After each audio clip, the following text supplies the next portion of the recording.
Well, it sounds like there's a lot of preparation attached to that. And again, I've certainly worked with people where you have to plan ahead, plan B, plan C, plan D, even sometimes all the way to Z.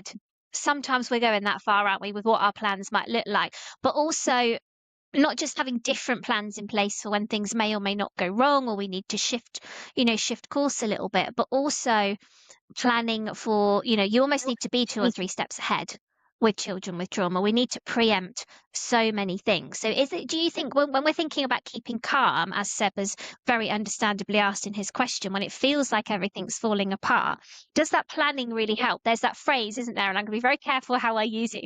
Something poor planning leads to, I can't remember, is it? I can't, something about the outcomes or something. I'm sure everyone knows what I mean.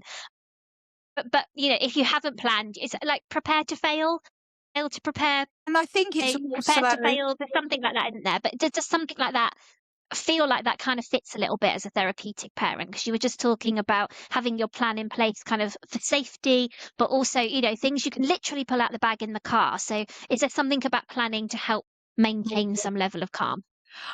I plan even when I've had teenagers as if I'm going for a day out with a baby.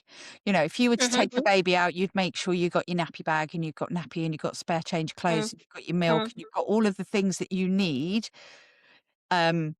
to keep that baby healthy, safe and nurtured throughout the time that you are away with Yeah. them. And traumatized children, I don't think much about. I'm not saying you should pack a nappy bag, but I'm saying that level of preparation is sometimes what's needed, and it is exhausting and it does make things more difficult. But once you've done that over a certain amount of time and the child starts to believe and trust in what you're saying, then you can Mm, take your foot off the gas a little bit. But you have to go mm, all in to start off with, to give them that message above everything else of you're okay, we've got you, you're safe, I see you, I'm mhm, not going to forget about you. mhm, And then once they realize that they can trust in what you're saying and what you're doing, then yeah, you can take your foot off the gas a little bit. You don't need to take a whole school bag full of colouring just so that you can go out for dinner in the evening or at lunchtime.